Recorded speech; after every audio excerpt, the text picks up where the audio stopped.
Madame, Monsieur, bonjour, bienvenue dans votre journal. À la une compagnie aérienne et un réseau de téléphonie mobile parmi les projets clés de l'Alliance des États du Sahel AES pour renforcer sa souveraineté.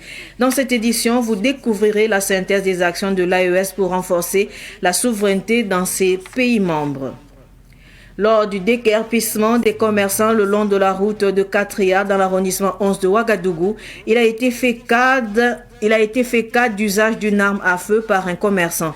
Une équipe de Savane Média a rencontré les commerçants déguerpis pour recueillir leur version sur cet incident. Vous les entendrez dans ce journal. Comme je le disais tantôt, l'Alliance des États du Sahel, AES, multiplie ses actions pour une souveraineté réelle. Plusieurs décisions ont déjà été prises et parmi les projets en cours figure la création d'un réseau de téléphonie mobile et d'une compagnie aérienne pour améliorer la liaison entre les trois pays membres. Plus de détails avec Ahmed Joël Compori. Après sa création en septembre 2023, l'Alliance des États du Sahel AES multiplie les efforts dans le but du renforcement des capacités sur le plan politique, économique et social.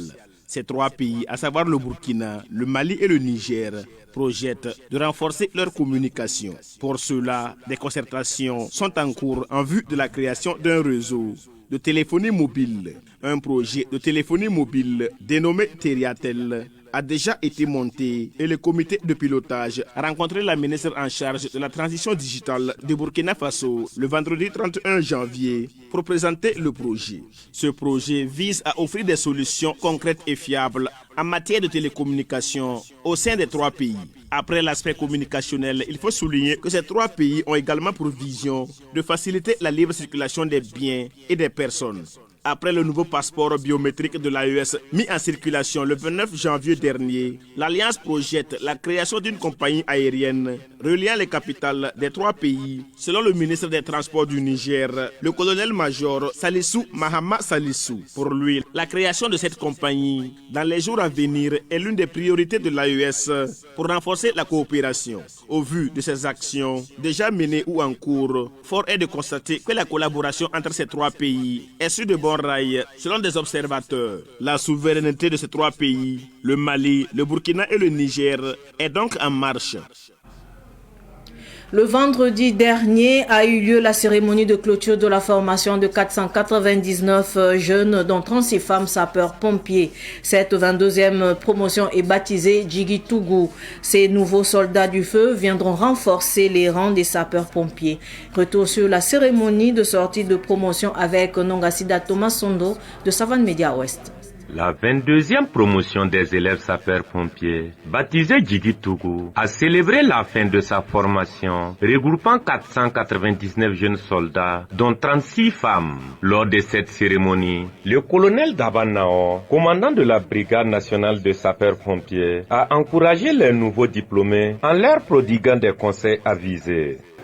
Cette cuvée viendra apporter un souffle nouveau, mais également contribuera dans le sens de la mission de reconquête du territoire national à participer à côté des autres forces combattantes, à donner un coup d'accélérateur justement à la reconquête de l'ensemble du territoire du Burkina Faso. Le commandant de l'École nationale des sapeurs-pompiers, Blaise Wango, s'est également adressé à la promotion 2023. Dans son discours, il a appelé les élèves à faire preuve de modération dans tous les aspects de leur vie et à souligner les résultats de la promotion Djigui Tougou à l'issue de leur formation. Et vous êtes mis à la disposition de la Brigade nationale des sapeurs-pompiers pour servir la nation partout où besoin sera.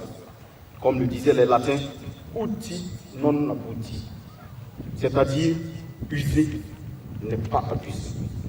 Je vous invite à la modération en tout temps dans votre vie, au moment où beaucoup de jeunes s'illustrent négativement à travers certains vices et la consommation de substances illicites. C'est ainsi qu'au terme de cette formation, je suis fier d'annoncer un taux de réussite de 100% avec la moyenne la plus élevée qui est de 17,53 sur 20. La moyenne la plus faible qui est de 12,06 sur 20 et la moyenne de classe qui s'élève à 15,24 sur 20. Nawembagoro Somé, major de la promotion, a déclaré que cette formation à l'ENASAP n'a pas été une tâche facile, mais qu'il est fier d'appartenir au corps des sapeurs-pompiers et à la grande famille des forces armées nationales. On a fait 6 mois de formation. Le début, en tout cas, c'était pas simple. On est engagé. On est engagé à remplir toutes les rôles et fonctions qui nous seront données. Cette cérémonie de sortie officielle a permis aux jeunes sapeurs-pompiers de démontrer leurs compétences devant les autorités ainsi que devant leurs parents et amis. Les travailleurs du Centre international de recherche et développement sur l'élevage en zone subhumide CIRDES n'ont pas perçu leur salaire depuis 9 mois. Malgré ces difficultés, le personnel continue de se rendre au travail chaque jour. Mais les conséquences sont lourdes.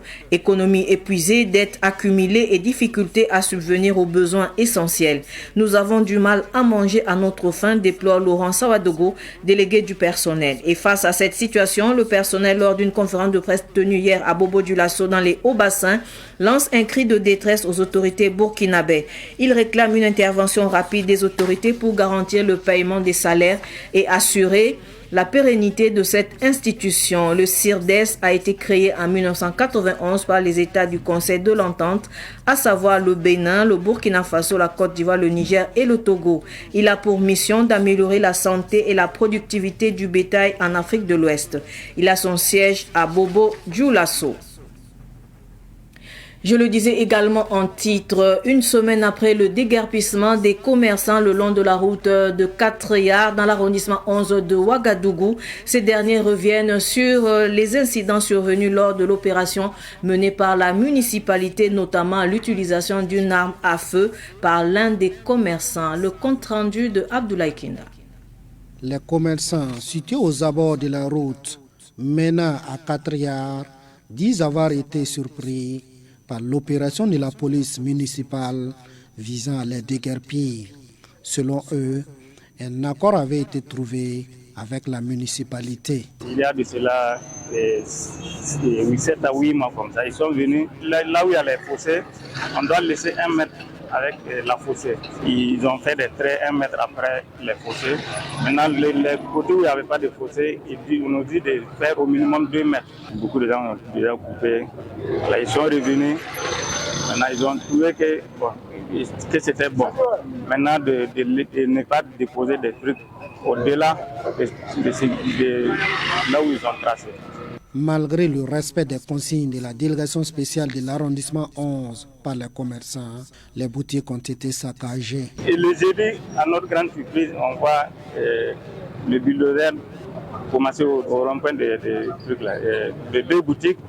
Ils sont en train de saccager partout. C'est-à-dire qu'ils n'ont pas épargné aucun hangar. C'est-à-dire que de gauche à droite, ils arrachent seulement. Maintenant, on a cherché à comprendre.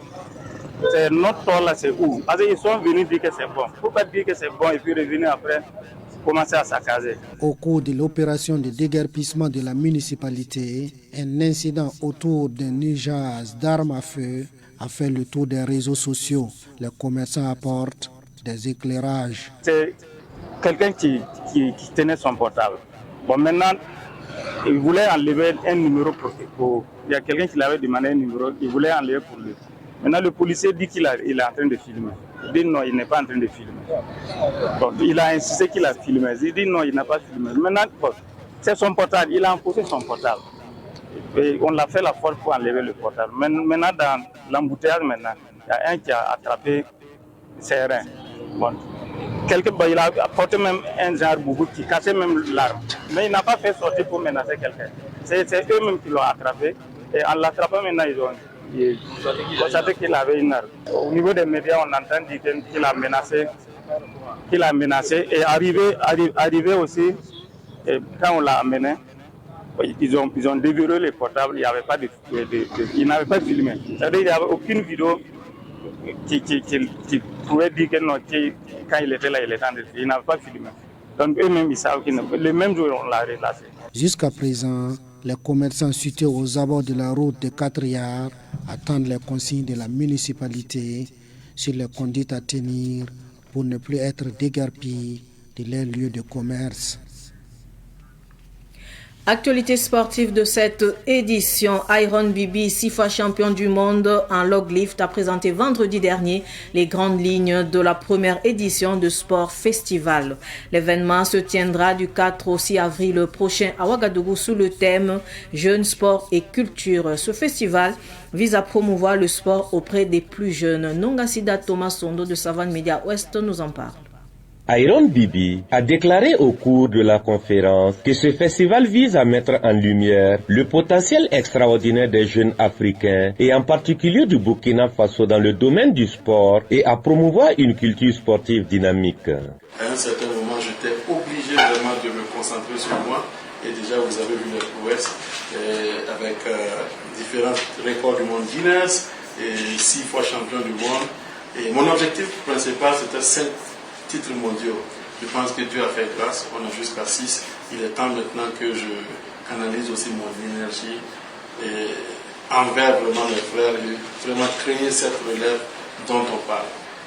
Et le Burkina a été critiqué aux yeux de tous, on dit que c'est une destination presque impossible. Si tu vas souvent sur Google, c'est rouge. Et nous, en recevant un champion du monde ici, ça montre que c'est une destination praticable. Les organisateurs du Sport Festival ont promis un événement inclusif, ouvert à tous les passionnés de sport et de culture. Le programme d'activités s'annonce donc riche et varié, avec des compétitions de strongman, des démonstrations de lutte traditionnelle, des faits inédits, des combats de MMA qui marqueront une première au Burkina Faso. Durant le festival, il y aura au moins 6 disciplines sportives, dont le strongman, le sport que je pratique. Et je n'ai pas juste choisi le strongman parce que vous savez, c'est un sport, le risque est très élevé. Et il n'est pas permis à tout le monde d'être strongman, mais il est permis à tout le monde d'être champion. Voilà. Et comme deuxième discipline, j'ai choisi la lutte traditionnelle. Et comme je dis, le festival, c'est sport et culture.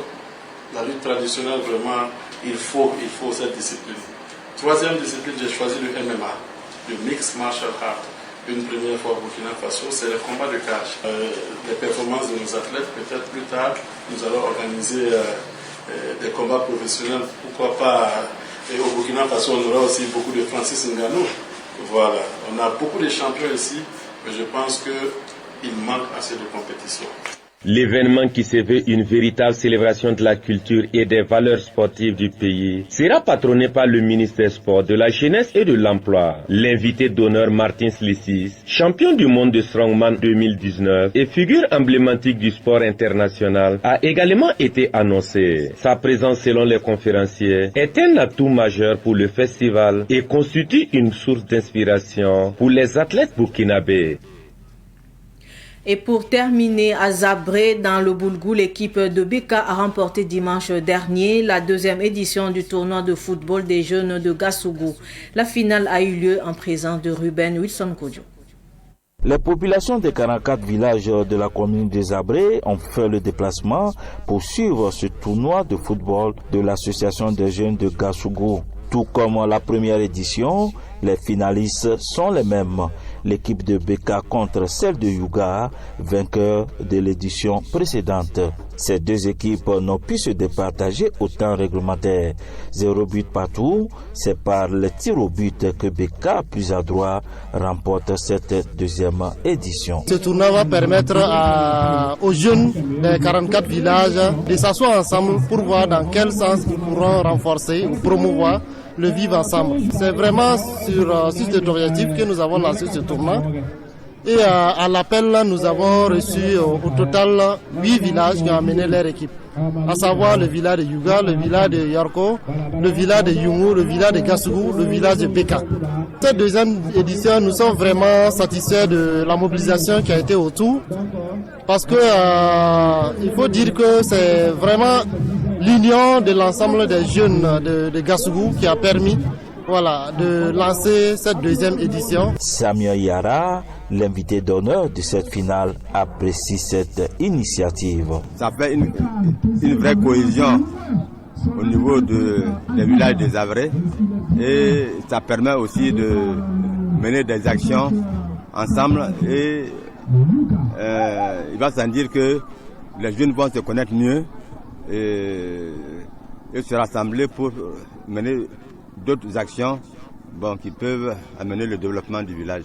Ce genre de compétition, je répète, et que ça se perpétue et que vraiment, la jeunesse puisse vraiment se souder et mener des actions pour le futur et pour le bien-être des populations. Le parrain de cette deuxième édition estime que ces genres de tournois apportent la paix et la cohésion sociale entre les populations. Parrainer cette deuxième édition de la Coupe de la jeunesse de Gassogo a été vraiment une aubaine pour moi.